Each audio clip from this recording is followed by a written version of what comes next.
Maka saya sering katakan, siapa saja orangnya, mau levelnya ajengan, ustad, aceng, aang, atau siapa saja, kalau diundang ngaji bertanya, berapa kamu mau ngamplop saya kasih label mubalik seperti itu, namanya mubalik beleguk.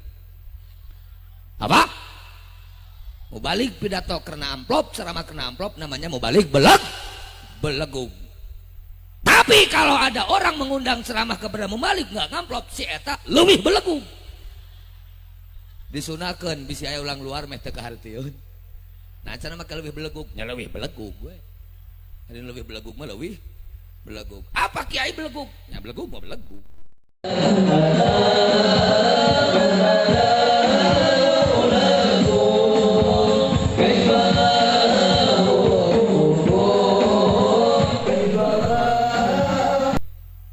Subhanallah, sungguh indah terdengar di telinga kita, menyejukkan kalbu salawat yang telah dilantunkan oleh dua kore tadi, di mana mudah-mudahan wasilah dilantunkan salawat tersebut akan lahirnya, akan turunnya syafaat dari baginda Rasul buat kita semua yang hadir di sini, dan tentunya khususnya kita semua akan mendapatkan syafaat uzma beliau di akhirat kelak. Amin ya Allah ya Rabbal alamin. Dan tentunya pula mudah-mudahan akan lebih menginspirasi dan memotivasi kita yang ada di sini, melahirkan kori-kori dan pelantun-pelantun salawat di masa yang akan datang. Amin ya Allah ya Rabbal alamin. Hadirin yang berbahagia, untuk selanjutnya mari kita sama-sama dengarkan kembali tausiah dari guru kita yang sengaja diundang oleh kita semua, dan insya Allah akan memberikan wawasan hasanah keilmuan bagi kita semua. Insya Allah akan bikin bekal bagi kita semua untuk kehidupan di dunia dan akhirat. Siapa dia? Guru kita, Syekhun Al-Mukarram Wal-Muhtaram, Kiai Haji Ceng Abdul Mujib M.Ag. Untuk itu dengan segala hormat, waktu yang seluas-luasnya kami persilakan.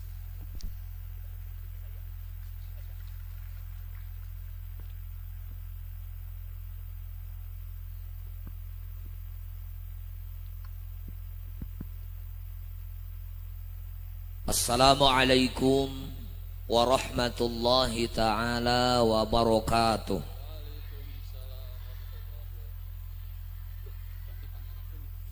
Alhamdulillahilladzi ja'alal mauta rahatan lil abrar. Wassalatu wassalamu ala sayyidina Muhammadinil Mukhtar wa ala alihi wa ashabihi alladzina jahadu fillahi haqqal jihadi fil yusri wal i'sar. Amma ba'du, qala Allah ta'ala fil Qur'anil azim wa huwa asdaqul qailin. A'udzu billahi minasy syaithanir rajim. Bismillahirrahmanirrahim. Kullu nafsin dha'iqatul maut. Al-ayah. Wa qala an-nabiy sallallahu alaihi wasallam, al-mautu babun wa kullu nasi dakhilu. Wa qala aydan, man a'ana ala mayyitin biqira'atin wa dzikrin istaujaballahu lahul jannah. Rabbi shrah li sadri wa yassir li amri wahlul 'uqdatam min lisani yafqahu qawli. Allahumma fasalli wa sallim wa barik ala sayyidina Muhammad wa ala ali sayyidina Muhammad. Al-Mukarramah Pangresa Umi yang saya hormati dan saya muliakan, semoga Allah memberikan kesehatan jasmani dan rohani, panjang umur barokah. Keluarga besar Pondok Pesantren Az-Zainiyah, putra, mantu, cucu, seluruh keluarga almarhum wal maghfurlah, pendiri juga sesepuh Pondok Pesantren Az-Zainiyah, yang saya hormati dan saya muliakan, semoga Allah kepada semuanya memberikan kesehatan jasmani dan rohaninya, memberikan ilmu yang selalu memberikan manfaat untuk diri dan untuk semuanya, diberi rezeki yang banyak disertai dengan halalnya, diberi keturunan yang jelas harapan semua disertai dengan kesolehannya. Aparat pemerintah, semua yang hadir, yang tidak bisa saya sebutkan satu persatu, terutama yang memberikan dukungan penuh terselenggaranya acara yang luar biasa ini, yang saya muliakan. Beliau-beliau ini adalah pemimpin kita urusan negara yang disebut dengan pemerintah, yang sudah barang tentu banyak tugas, banyak beban yang harus dilaksanakan dalam rangka melayani masyarakat.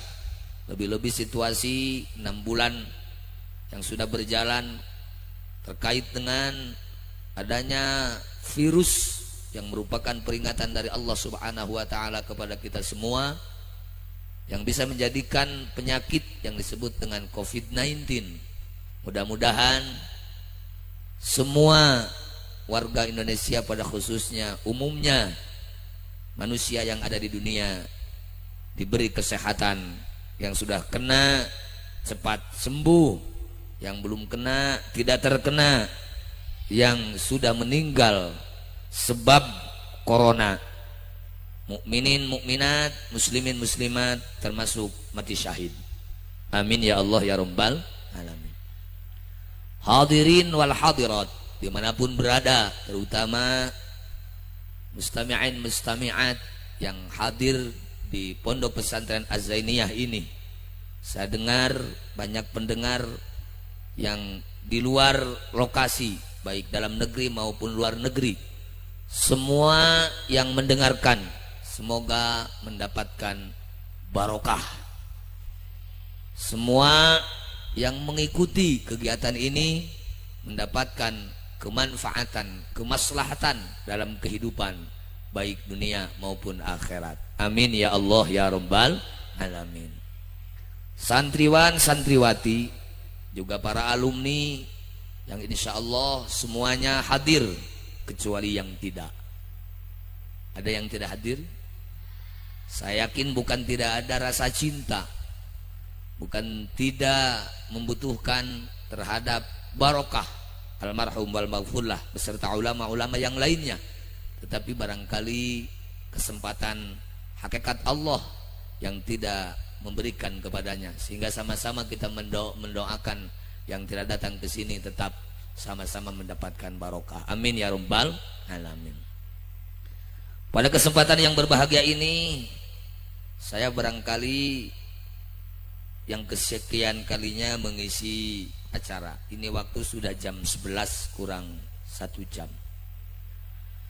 Makanya tidak aneh kalau sudah banyak yang sepaneng, bahasa Sundanya ngetep, keur meujeuhna tibra, ngimpina sanes ukur ngimpi anu indah. Jam sakieu mah geus mulai ngimpi di beberik jurig.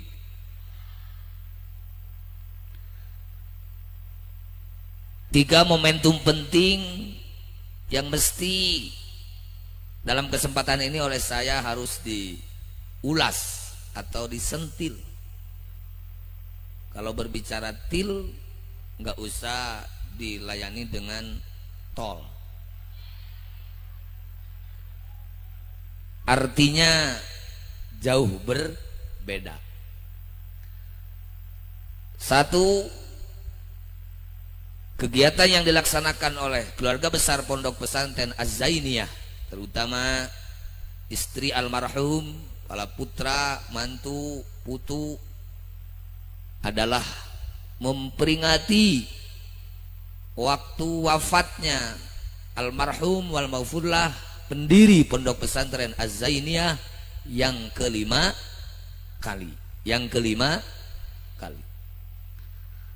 Di mana kegiatan ini bagi kita selaku pengikut ajaran Islam Ahlus Sunnah wal Jamaah, lebih-lebih yang sudah punya manhaj yang jelas urusan akidah, mengikuti akidahna Syekh Abu Hasan Al-Asy'ari atau Abu Mansur Al-Maturidi.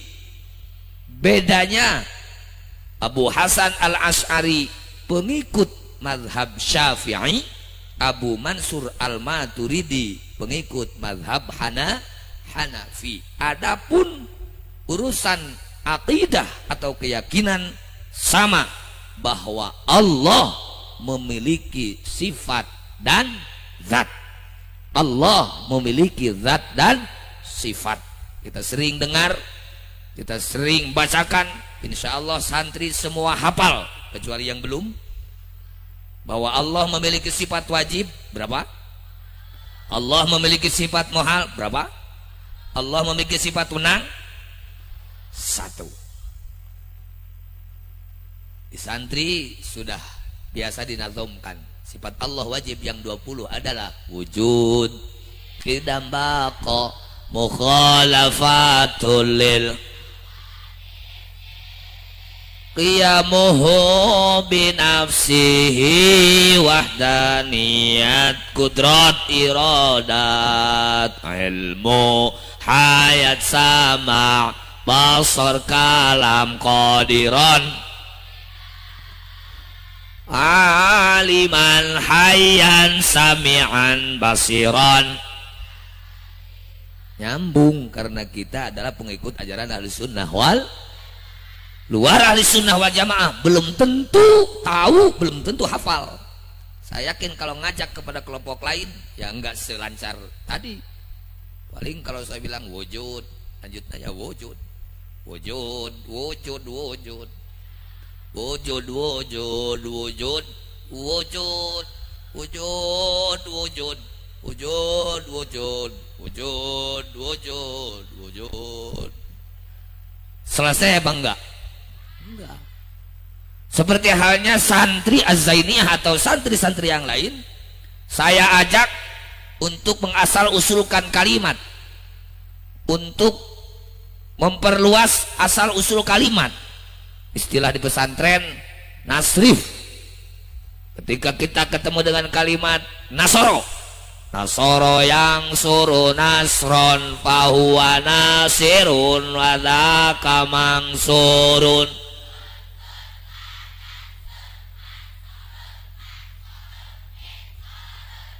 Asupan lam ambil jawazim, lam yang sur, lam ma yang sur, ma yang suru, la yang suru, la yang suro, li yang sur, la yang sur. Amarnya ungsur la tangsur, mangsorun ming.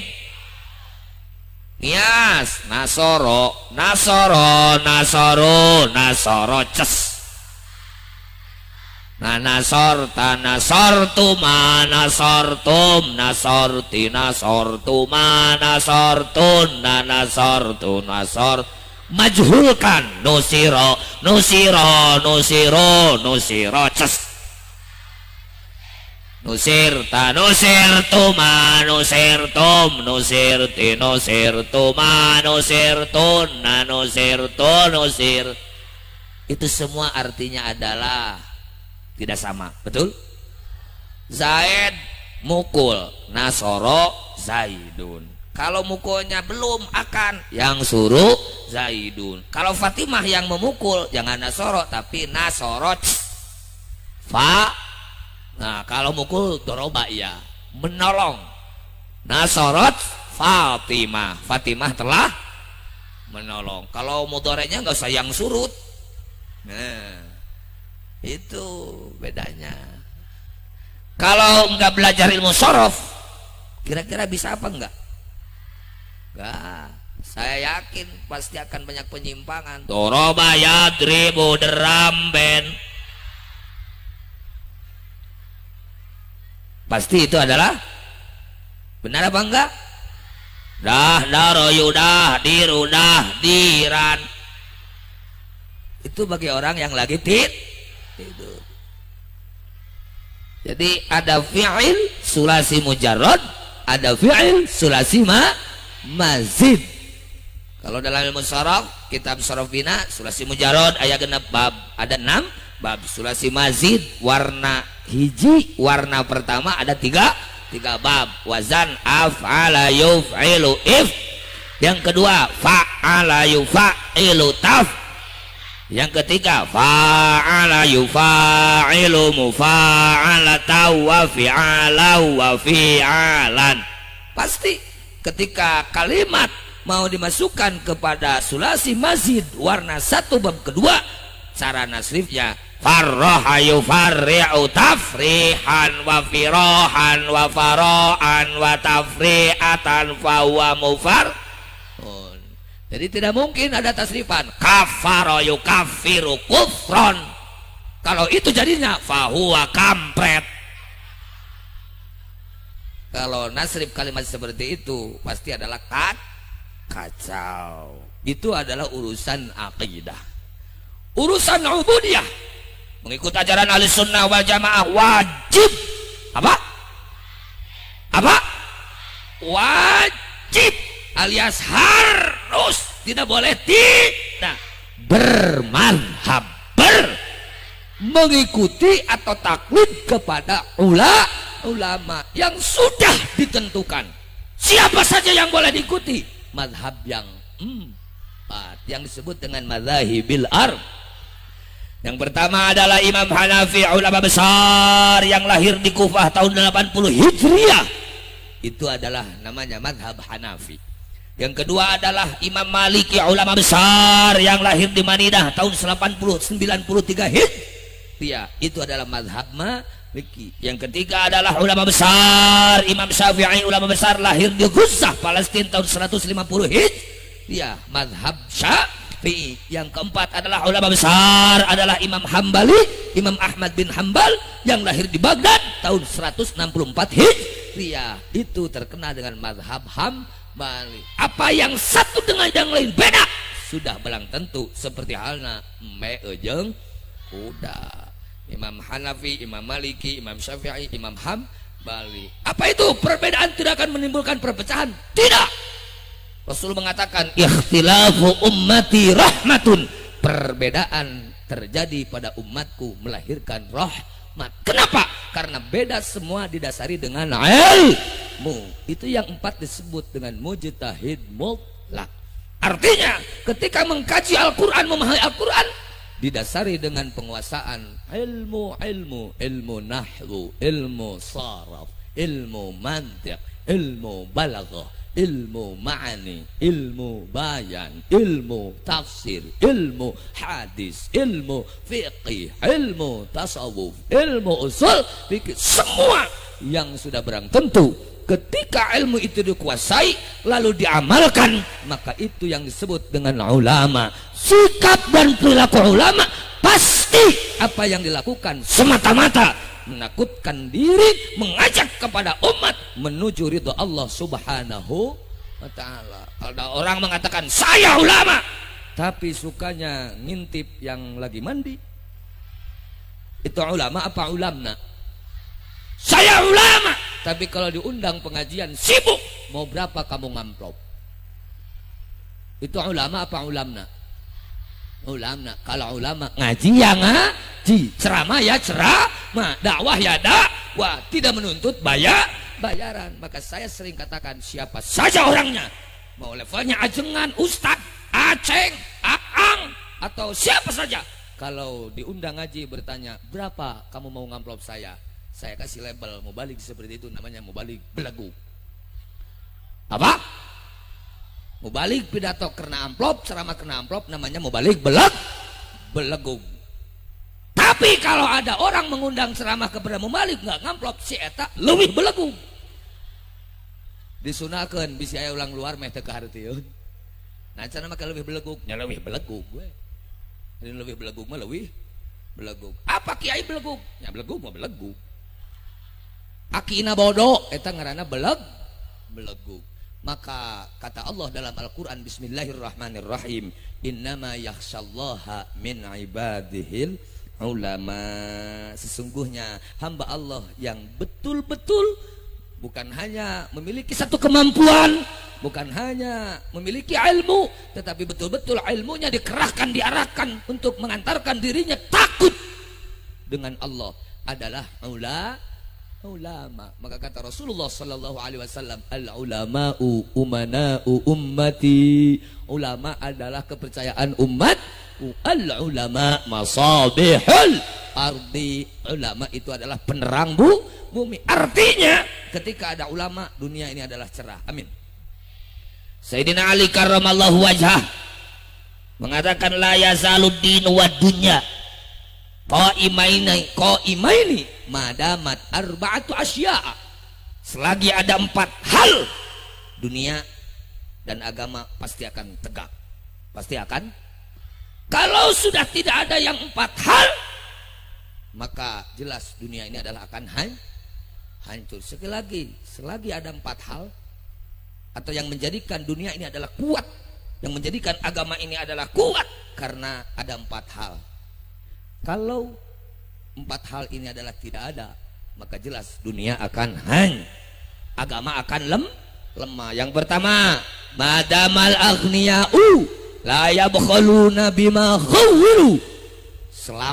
Selagi orang-orang kaya, orang-orang yang diberi kemampuan memiliki harta yang banyak oleh Allah, tidak menjadikan dirinya sebagai manusia yang bakhil, atau bahasa Sukabuminya medit, ngoret, merengkel, capja.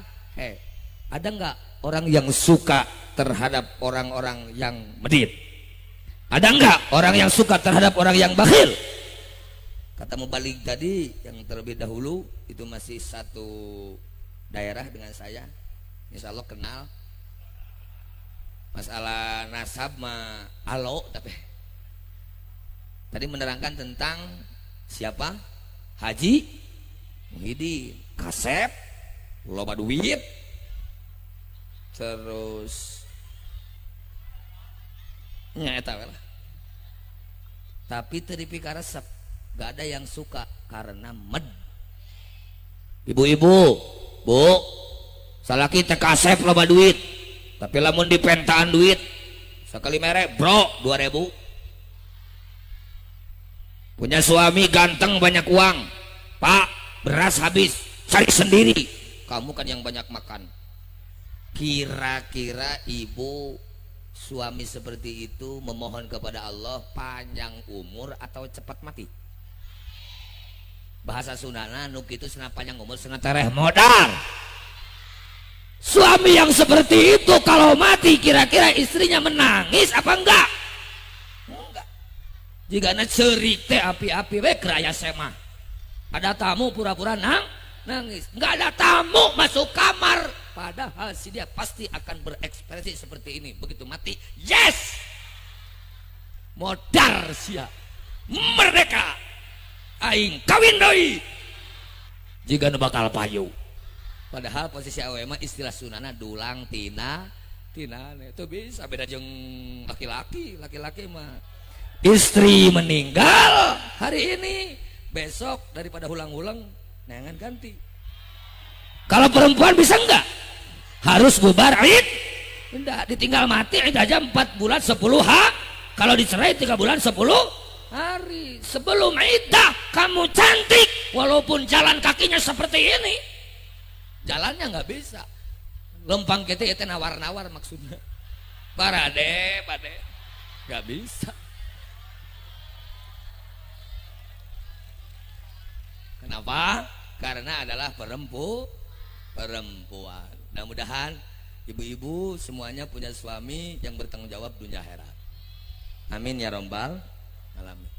Saya doakan semua yang hadir menjadi orang kaya, tetapi tidak bakhil. Amin. Dermawan semua. Alhamdulillah wa syukru ala ni'matillah. Perjuangan almarhum ini nampak hari ini. Putranya beserta keluarga yang lain bisa mempertahankan perjuangan, bahkan meningkatkan. Alhamdulillah, ini tidak lepas dari bantuan, dorongan, perjuangan para agnia. Semoga tambah rezeki yang halal barokah. Perjuangan membantu pesantren, mendorong pesantren, insya Allah akan diberi upah oleh Allah. Anaknya menjadi anak soleh. Banyak uang tapi punya anak satu tukang mabok, satu bangsrat, senang apa enggak? Punya anak 10 soleh semuanya, enak apa enggak? Bu, Pak, maaf, 1 anak tapi nakal, 100 anak soleh.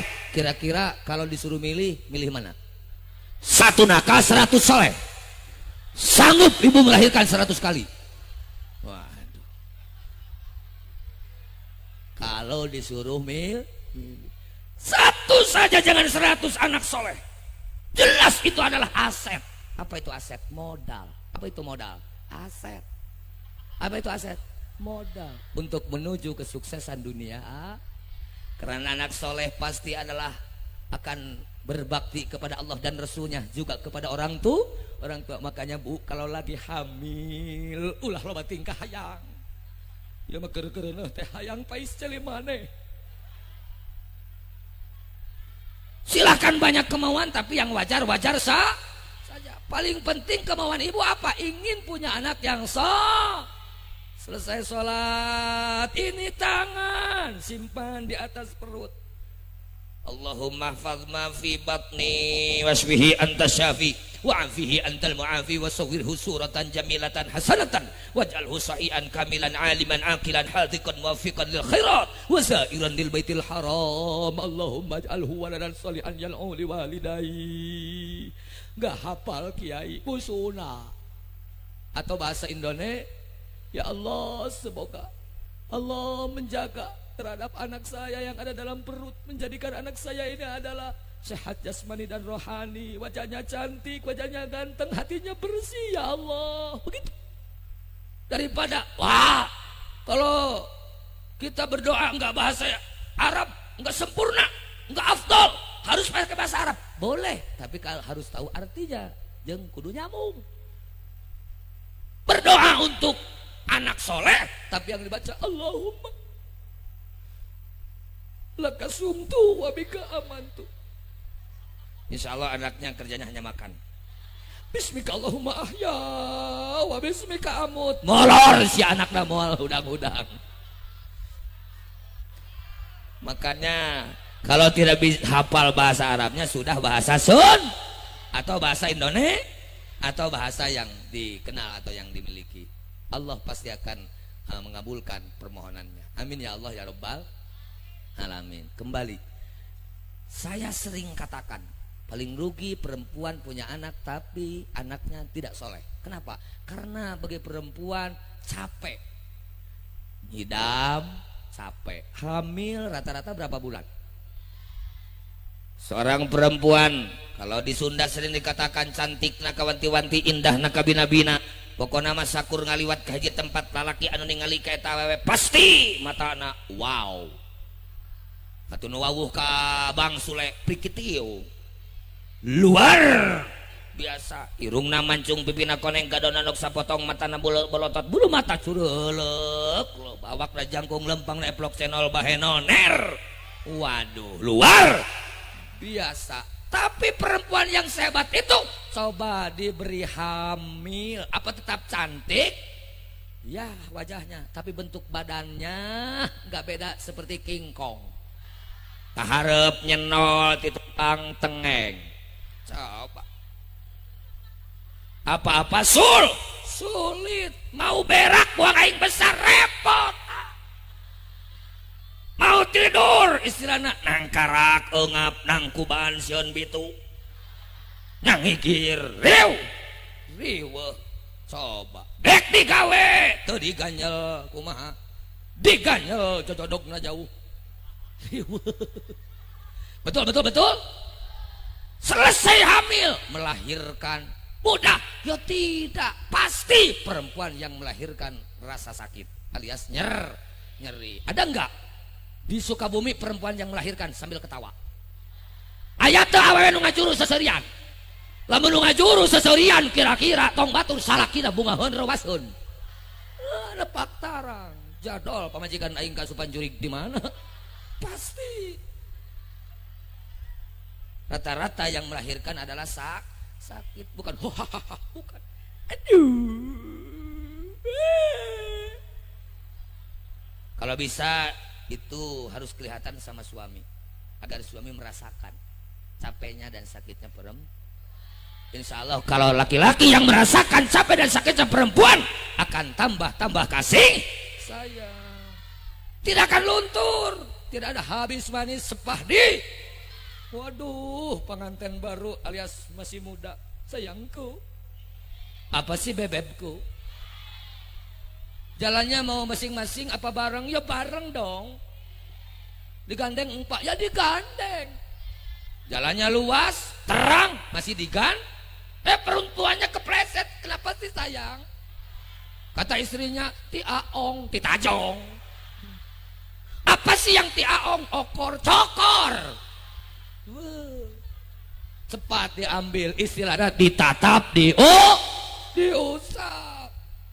Diusapan, dipangku, dikumahan, digandeng.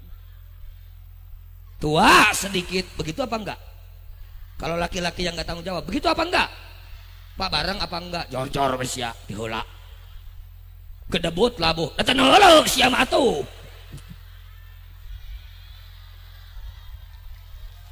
Kenapa sih Pak beda banget dulu sayang sekarang teu heula? Ngomong kedot mah kedot. Maneh teh geus ngenyoda ya nama. Ya Allah ya Rabbi, itu perlakuan laki-laki yang manusiawi bertanggung jawab apa tidak? Laki-laki bertanggung jawab, laki-laki calon ahli surga, laki-laki yang hebat adalah laki-laki yang menunjukkan tanggung jawab dunia akhirat sampai mati kepada anak dan istri. Tidak ada istilah bosan, tidak ada istilah maneh manggeus ngajepret, tidak ada. Kan wae, ngajepret ge ngajepret. Saya katakan sekali lagi semua laki-laki yang hadir adalah laki-laki yang betul-betul apa yang telah digambarkan oleh baginda Rasulullah Sallallahu Alaihi Wasallam. Melahirkan sakit, setelah melahirkan hari ini beda dengan dulu. Ayo nama geus ngajuru teh kudu dikafut, kudu dijahit. Mun teu dijahit, kalau enggak dijahit bahaya. Meja saja bisa masuk. Sound system bisa masuk. Wow, lah lega oi. Kok begitu? Harus diakui ini adalah pengaruh atau karena faktor makanan. Dulu nggak ada seblak, nggak ada basreng. Habis melahirkan yang dimakan adalah daun-daunan yang alami yang menjadikan badan ini adalah cepat kembali dan pulih kembali. Sekarang nggak ada. Habis melahirkan yang dimakan ya seblak, ya basreng, rek teu marelenge kumaha eta. Makanya harus dijahit. Dijahit enak apa sakit? Perus. Harus kelihatan dan ketahuan laki-laki perus.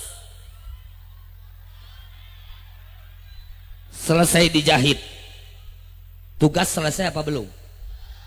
Bayinya nangis, yang menyusui siapa? Ibunya. Bapaknya menyusui atau ikut nyusu?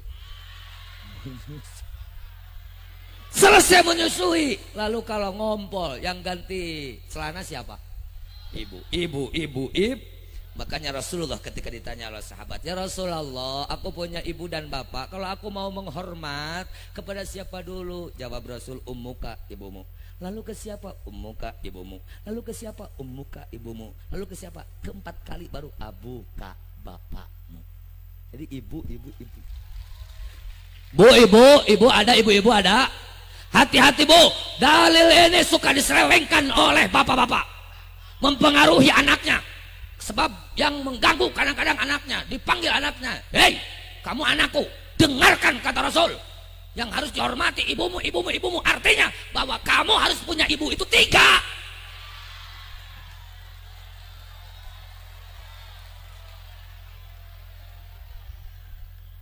Padahal bukan begitu ontohod. Bahasa kerena lain gitu monyong. Hari ini kan banyak orang yang menafsirkan sesuatu itu maunya sendiri. Gurunya dari mana ya itu?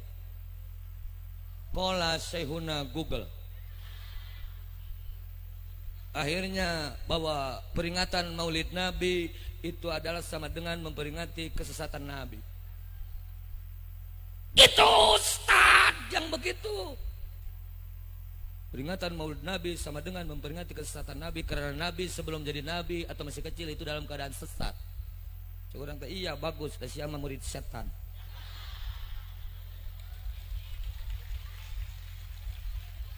Allah tidituna cenah ayeuna muludan.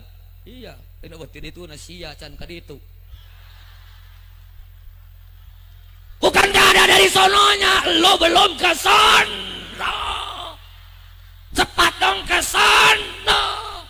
Jangan percaya kabar kalau dari orang yang belum ke sono. Ke sono ada orang ngaku pergi haji, datang ke Jakarta, temannya berangkat, dia belum karena visanya belum keluar. Akhirnya pulang lagi malu, diantar sekampung, tinggallah di Jakarta. Itu pulang ya pulang, tapi ngaku alhamdulillah saya pergi haji. Tetangga curiga, kenapa? Kalau yang itu pulang dari haji itu ceria, bercahaya, iya mah hawuk, rumek, tesarua. Biasa kan pulang pergi haji adalah bercahaya. Ditanya, gimana Pak di Mekah? Alhamdulillah, alhamdulillah, alhamdulillah. Nikmat, nikmat. Tinggal di Mekah di mana Bapak? Ya, alhamdulillah di Mekahnya saya mah pas Mekah. Kalau di Madinah, ya pas di Madinah.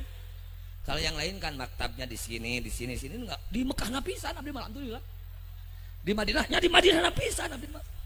Semakin membingungkan. Ditanya, cuaca gimana? Sami jeung urang, alhamdulillah, alhamdulillah. Gimana ini kata itu dingin, kata ini panas, ini sama. Ini di sini. Lalu ini yang paling mencurigakan, ini wajah kenapa kok hawuk? Penasaran saya tanya, Pak, saya waktu pergi haji di belakang Ka'bah ada pohon bambu masih pendek. Sekarang gimana? Oh sekarang mah atau sekarang kada. Sudah tinggi sekarang mah. Ada nggak cerita orang pergi haji lalu pulangnya menceritakan di belakang Ka'bah ada pohon bambu? Ada nggak?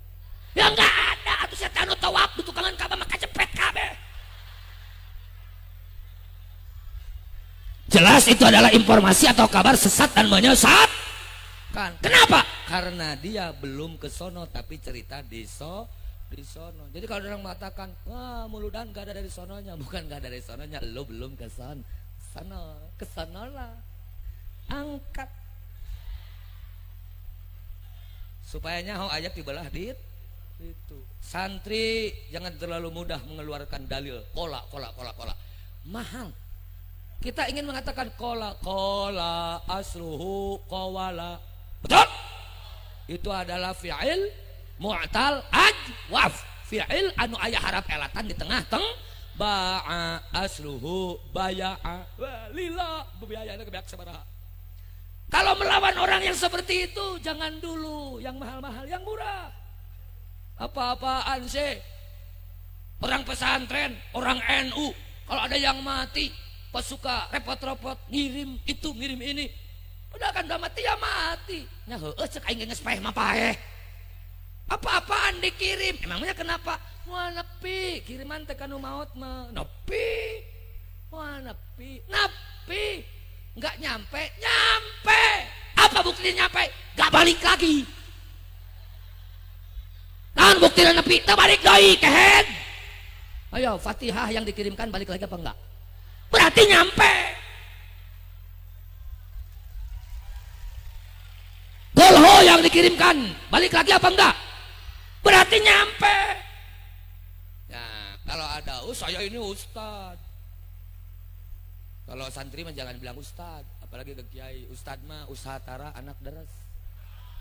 Tak ustad. Saya mah ustad, jangan diberi jawaban yang begitu, tolong. Dalil yang jelas dong. Kalau Quran ya Quran, hadis ya hadis. Baru keluarkan. Silahkan. Hadis riwayat An-Nasai dari Ibnu Abbas radhiyallahu an. Rasulullah Shallallahu Alaihi Wasallam mengatakan, man a'ana ala mayyitin biqiraatin au wa dzikrin istaujaballahu lahul jannah. Siapa orang menolong orang yang telah mati atau yang meninggal dengan bacaan Al-Quran atau dengan zikir, maka pasti Allah akan menjadikan ahli surga orang tersebut. Amin. Itu jelas hadis. Gak percaya terhadap hadis bukan berdosa, murtad, coplok iman Islam. Saya perlu diperkuat dalil dari para ulama. Boleh. Imam Ahmad mengatakan, idza dakhaltumul maqabira faqra'u bi Fatihatil kitab wal mu'awwidzatain wa qul huwallahu ahad waj'alu thawaba dzalika ila ahlil maqabir fa innahu yasiru ilaihim. Ketika kau penuh kasih sayang kepada orang-orang yang telah meninggal, nyaah kanu geus mararaot, kumaha carana? Awas jangan salah kaprah. Si mama dulu sukanya pais ikan, ayeuna geus paeh urang kirim pais lauk. Nu geus maot dikirim pais lauk ka kuburan, nu bungaheun nu maot atawa ucing? Ya kucing. Bukan itu, datang ke kuburan baca Fatihah, baca ma'awidzatain, baca kulhu, lalu isolkan Allahumma ausil mithla thawabi ma qara'nahu, atau Allahumma ausil thawaba ma qara'nahu minal Qur'anil azim hadiyatan wasilatan ila ruhi. Siapa yang mau kita kirim? Maka yakin bacaan kita nyampe kepada ahli kubur. Paham? Ibu-ibu, bapak-bapak, ketika lewat ke tempat kuburan atau istilah kita sebut makom, lalu menghadap ke makom itu, baca la ilaha illallah wahdahu la syarikalah lahul mulku wa lahul hamdu yuhyi wa yumit wa huwa hayyun daimun la yamut biyadihil khair wa ilaihil masir wa huwa ala kulli syai'in qadir. Satu kali saja dibaca, Allah memberikan pahala 1.000.000 kebaikan, Allah menghapus 1.000.000 keburukan, dan Allah memberikan derajat 1.000.000 derajat. Semua yang ada di dalam kubur oleh Allah dipadangkan barokah keunggulan kalimat yang dibaca. Dan makanya kalau lewat kuburan berhenti dulu. Mau jalan kaki, mau pakai motor, lain mah seot. Sok aya seot aya selebeng. Berhenti. Lebih-lebih kalau kita lewat kepada para ulama. Paham? Dilanjut. Siap sampai selesai. Punten panitia, waktosna sampai jam berapa saya? Sampai jam selesai. Sekarang sudah jam segitu. Pokoknya kita sampai selesai. Ibu, bapak, adik-adik ambil mana yang terambil. Kalau yang sulit ya disimpan dulu. Nanti buka lagi. Sebab saya ini adalah akan diacak. Belum nanti kita dah berbicara hari santri. Dengan adanya hari santri, alhamdulillah wa syukru ala ni'matillah, implikasi positifnya, dampaknya luar biasa. Kalau dulu jangan tahu dikawin sama santri, kete di paraban kukul, gak mengira pemimpin negara alias pejabat negara yang diidolakan oleh semua pihak ternyata adalah santri bisa jadi presiden. Betul. Sekarang adalah wakil presiden adalah sebentar lagi presidennya adalah santri. Kamu dikawinku santri, bodoh. Kita nggak munafik, betul memang. Di mana-mana rata-rata banyak santri yang tapi orang harus tahu, santri mah buduk, oke, buduk. Walaupun buduk, santri mah buduk. Kan we buduk ya dah.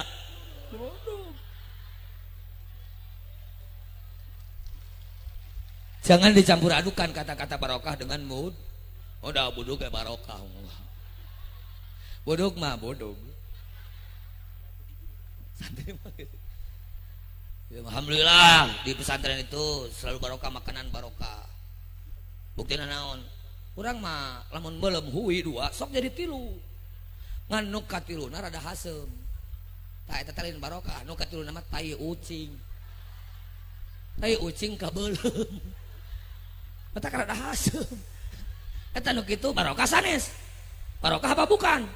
Kalau kita mula 2 jadi 3 sama ubinya itu baru barokah. Hari rada hasem mah tai ucing kabeulem. insya Allah santri akan menjadi sosok manusia yang dibutuhkan oleh semua pihak. Karena mana santri jelas sinnya salikun ilal akhirah, nunnya naibun anil masyayikh, rokna rohibun fil akhirah, taknya tarikun anil ma'asi, yaknya yarjus salamata fid dini wad dunya wal akhirah. Silahkan artikan sendiri artinya, manusia yang selalu berjalan menuju akhirat. Siapa saja, kiprahnya apa saja, kerjanya apa saja, kalau orientasinya akhirat, pasti hidupnya akan disenangkan, rizkinya akan banyak, anaknya, cucunya soleh solihah, akhirat menjadi ahli surga. Amin. Kalau orientasinya akhirat. Tapi kalau orientasinya dunia, datang corona saja stres. Kalau orang yang kerjanya dunia itu kan banyak uang, orang yang suka banyak uang, nggak berpikir akhirat, maunya apa? Jalan-jalan dan belanja, namanya shopping. Pagi belanja, itu aja kerja. Datang corona, lockdown, artinya menjedom. Jalan-jalan nggak bisa, belanja tokonya ditut, bingung nggak? Ya bingung, duit banyak nggak bisa digunakan. Sholat nggak bisa, baca Quran nggak bisa, zikir nggak bisa. Akhirnya apa? Menghulung. Kalau sudah melamun ceria, apa mendung? Corona adalah pasti akan mudah masuk kepada orang yang kerjanya hulang-hulang. Corona tidak akan datang, walaupun datang mati kalau datangnya kepada orang yang suka berbuat dan bekerja. Jadi hari santri mapan loba kegiatan, pegawai nggak kuncat kincir santri mah. Isuk moyan, modar corona di poe meusan ge masak. Betul. Bila perlu belajar silat. Apalagi perempuan-perempuan di kampung sekarang banyak laki-laki yang suka coba-coba dan macam. Jangan hanya ngaji, bila perlu belajar bela diri untuk menghadapi laki-laki yang suka macam. Datang laki-laki, cewek yang Noel lah. Apa ya? Benar Noel, dek Noel, karena bujur, ayo siap.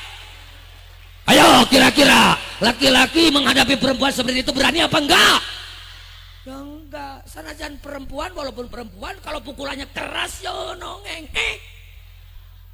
Coba kalau perempuan Noel lah, entong atuh. Begitu ditowel, kena bujur,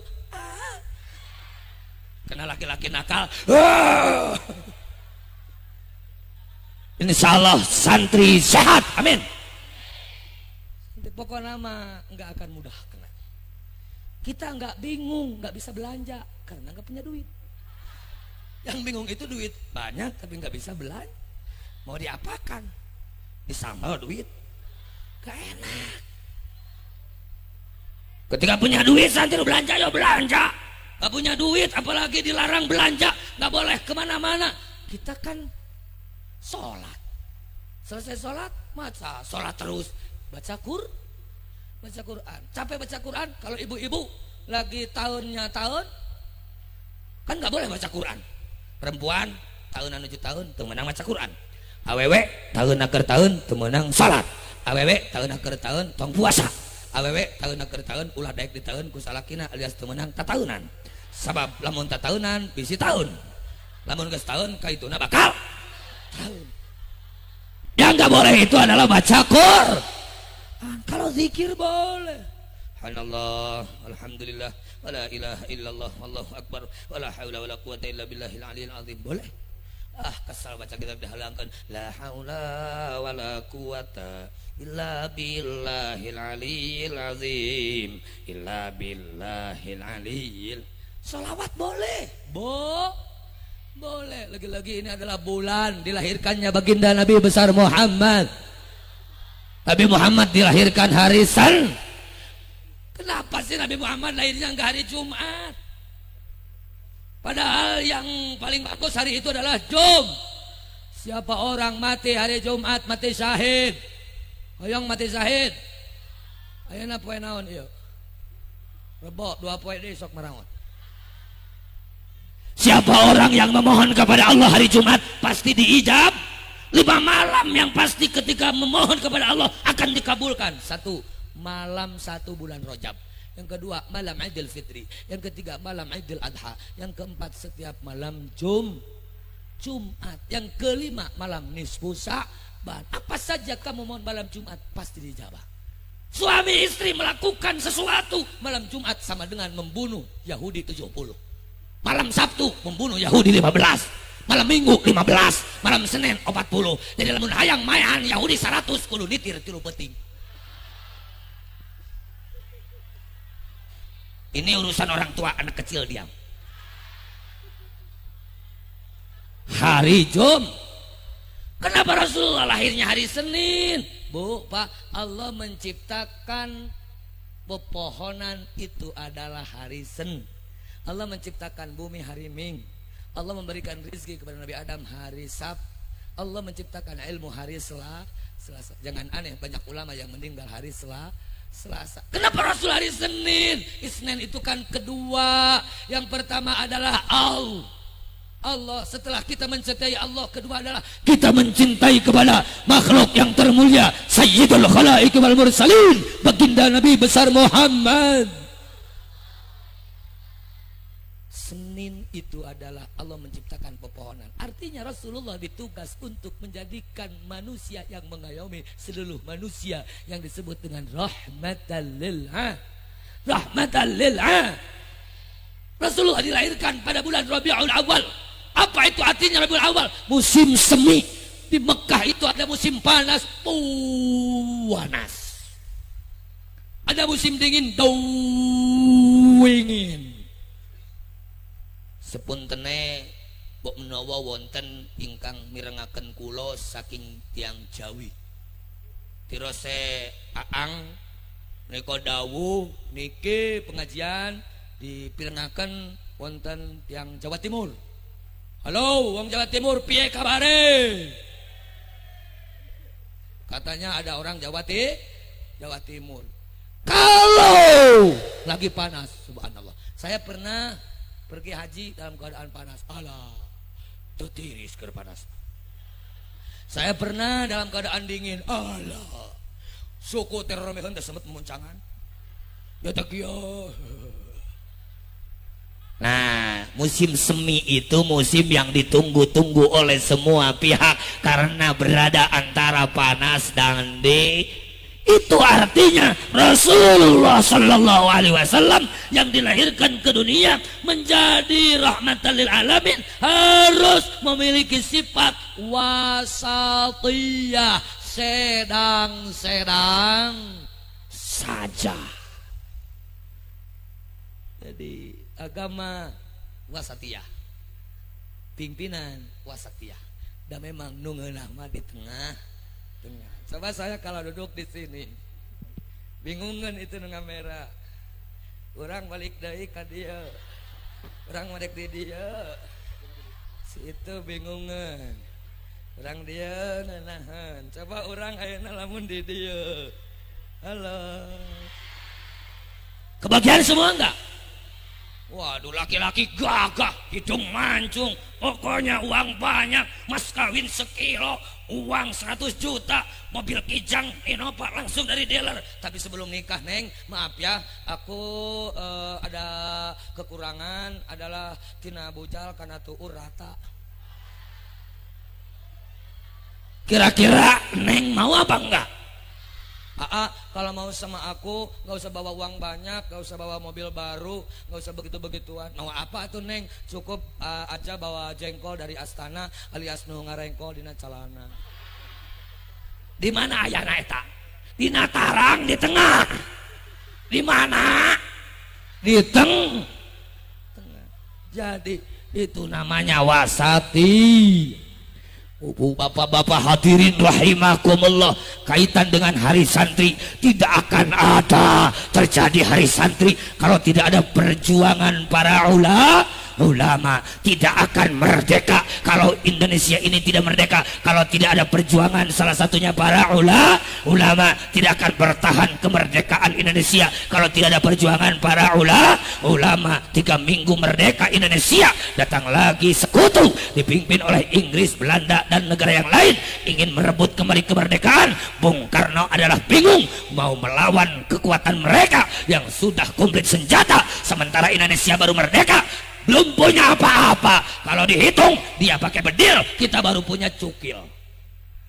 Itu bedil orang cukil. Mun perang nu menang mana? Bedil dor, cukil tot. Ya kalah.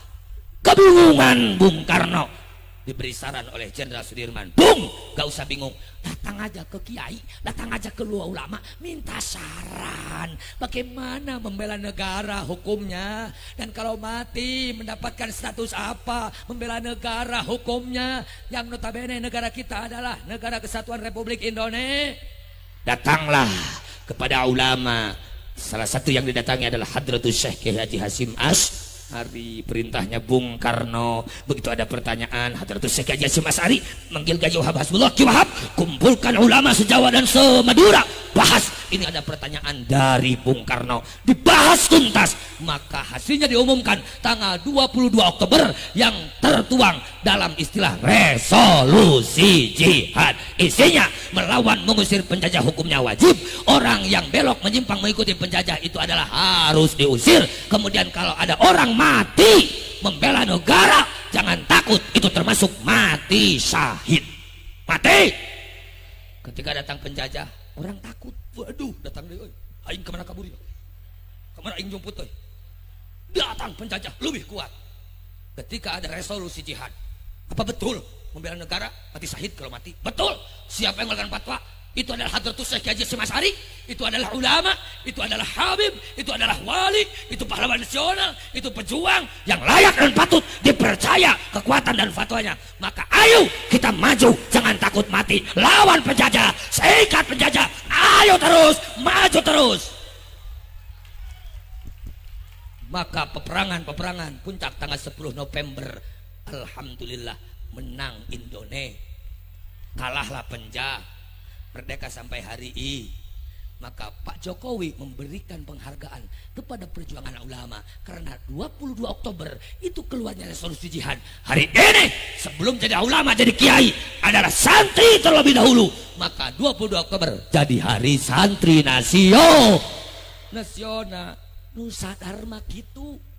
Kalau pemerintah enggak sadar bahwa ulama, kiai, santri pesantren banyak memberikan kontribusi positif untuk kepentingan bangsa dan negara, pasti akan menganggap apa pesantren, apa kiai, apa santri, apa-apa.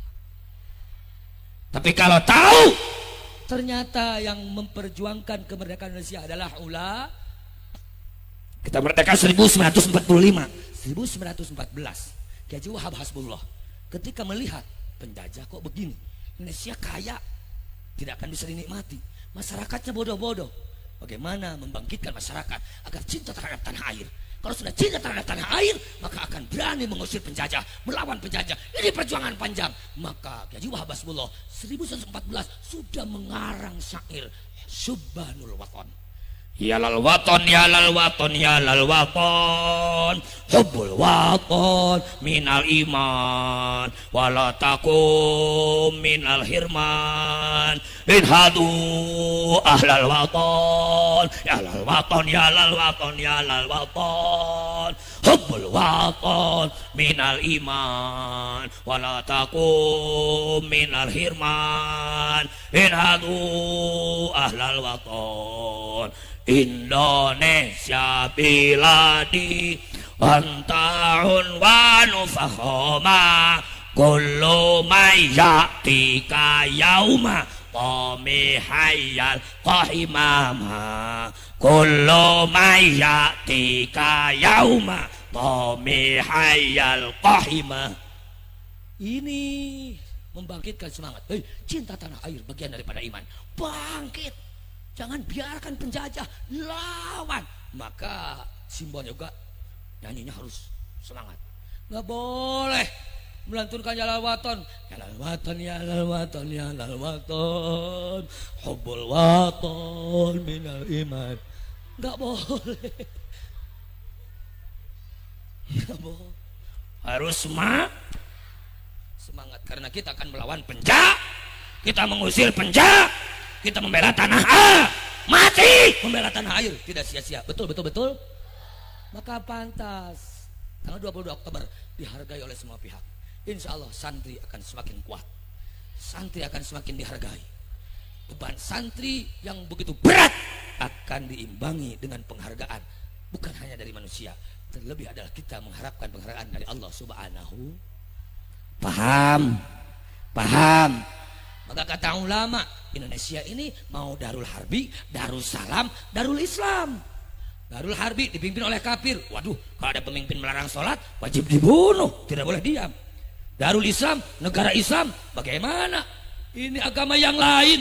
Kalau protes bukan takut, tetapi negara akan kacau, perang terus. Kapan kita beribadah? Maka ulama mengambil jalan tengah, Darussalam, negara damai. Silakan kamu mau memilih agama apa saja, ibadah di mana saja di tempatmu. Aku tidak akan mengganggu, tapi kau jangan coba-coba mengganggu aku. Aku umat Islam, tempat ibadah adalah masjid.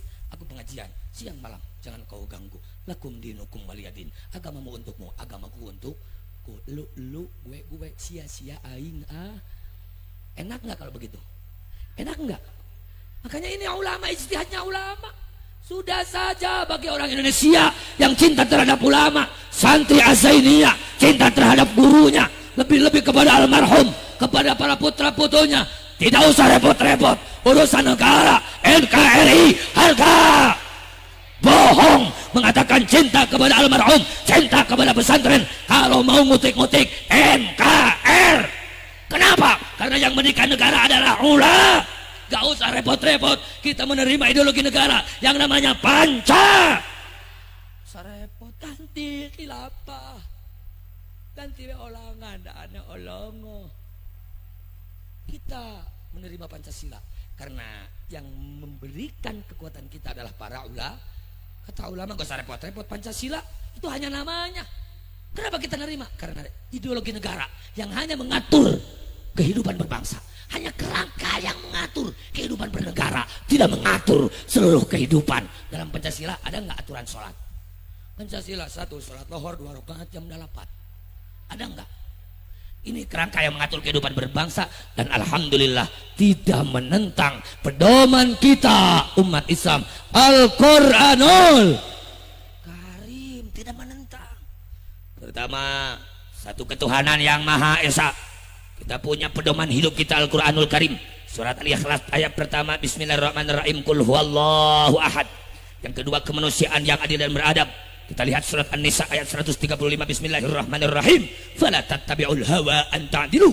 Yang ketiga, persatuan Indonesia.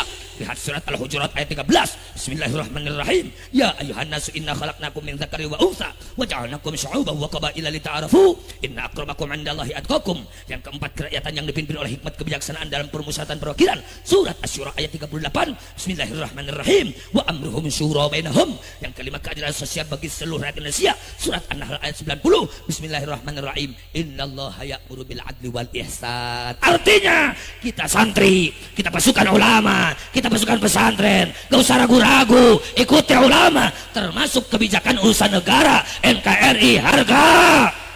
Ideologi negara kita menerima Pancasila. Paham? Adapun yang lain punya pendapat lain, mangga.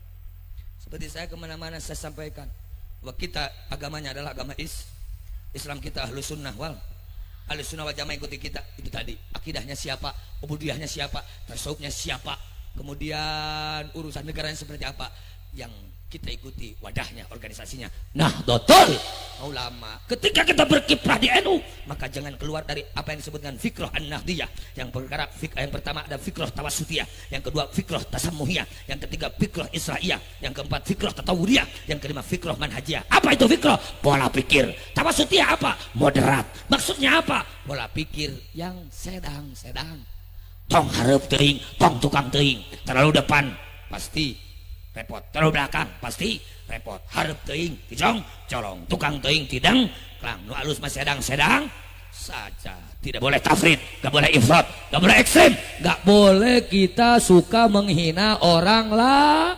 Lebih-lebih urusan politik umat Islam, kiai, santri gak usah jadi korban politik atau gak mau dipolitisi oleh politikus yang tidak bertanggung jawab. Santai, apalagi warga NU.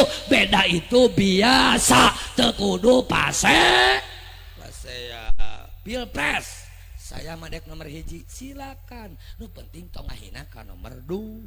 Saya mah mau nomor 2 ya silakan mangga. Yang penting gak menghina nomor 1. Ya mah pendukung nomor 1 saya nggak mendukung nomor 2. Prabowo gak punya istri karena geus teu boga etaan. Memangna ku sia geus diporosotkeun. Saya mendukung nomor 2, nggak mau mendukung nomor 1 karena Jokowi itu adalah Widodo, Joko Widodo. Gak usah. Kita beda, tetap saling menghargai. Bohong aku kader NU kalau kerjanya menghina, merusak orang lain. Makanya ada fikrah tasamuhiyah, pola pikir toleran. Apa artinya? Menghargai. Karena fikih dakwah warga NU mencontoh baginda Nabi besar Muhammad sallallahu alaihi wasallam, yakni menerapkan sistem rahmatan lil alamin. Bertetangga dengan orang Kristen, bertetangga dengan orang Hindu, orang Buddha, dia bagus, bager, menghargai. Kita wajib Kita punya tetangga yang aktifnya di organisasi Muhammadiyah, kita punya tetangga yang aktifnya di organisasi Persatuan Islam, kita punya tetangga yang aktifnya di organisasi Syarikat Islam, kita punya tetangga yang aktifnya di PUI, kita punya tetangga yang aktifnya di Ormas FPI, kita punya tetangga yang aktifnya di ormas-ormas yang lain. Jangankan manusia, hewan pun harus kita hargai. Hayam, kambing, kebo, dan lain selainnya, muning, sapi, itu binatang. Punya malu enggak? Punya malu enggak? Binatang enak dagingnya, tapi martabatnya di bawah manusia. Apa kehebatan manusia? Karena hidung? Bukan. Lo make irungan. Kehebatan manusia karena kaki? Bukan. Lo make cokoran. Kehebatan manusia karena buuk? Lain. Lo make buluan. Karena di domba mati nasirah karena suku ngaranna bulu domba. Dari jelema mah unggal gunung ngaranna beda nasirah ngaranna buuk, dina mata ngaranna bulu mata, luhur mata ngaranna halis, na irung ngaranna bulu irung, dina hanapeun irung ngaranna kumis, dina gado ngaranna jangot, dina kelek ngaranna bulu kelek, dina dada ngaranna bulu dada, dina memang ngaranna bulu memang, dina bitis ngaranna bulu eta manusia. Tapi kehebatan manusia karena punya akal. Karena punya akal. Apakah semua manusia hebat? Belum tentu. Siapa yang hebat? Yang memfungsikan akal, yang menggunakan akal. Kalau manusia tidak memfungsikan akal, tidak menggunakan akal, alias koslet, ngagejrik, totos, rada gelo, oh gitu. Itu ngaranna lawala, teka luhur, teka hanap, teka itu, teka taklif ku hukum. Itu tidak termasuk jadi makhluk yang paling mulia. Manusia berharga di hadapan Allah karena memfungsikan akalnya. Manusia yang memfungsikan akalnya yang ditandai dengan 3 hal. Yang pertama, kata Nabi Allah Daud alaihissalam, tazawudin lima'adin, selalu mencari bekal untuk hidup masa depan di akhirat. Seperti kita semua, seperti keluarga besar Azainiyah, seperti almarhum al-Mafurlah di masa hidupnya kesana kemari, dakwah dalam negeri, luar negeri, siang malam, kepres semua. Untuk apa? Bukan mencari kekayaan, bukan mencari jabatan, bukan mencari popularitas, tapi mencari bekal untuk hidup di akhir. Yang kedua, pemuknatin lima asin, mencari bekal untuk hidup di dunia. Kita nggak makan lapar, kita nggak minum haus, nggak tidur, kita ini adalah ngantuk. Maka sifat-sifat kebutuhan-kebutuhan mana silahkan penuhi, silahkan dagang, silahkan tani, silahkan bekerja, tapi cari rezeki yang halal. Maka fungsi atau tugas akal yang ketiga, wa talabi lazzatin bihalalin, cari kesenangan, cari kesukaan apa saja, tetapi di garis bawahi yang halal. Minum apa saja, minum.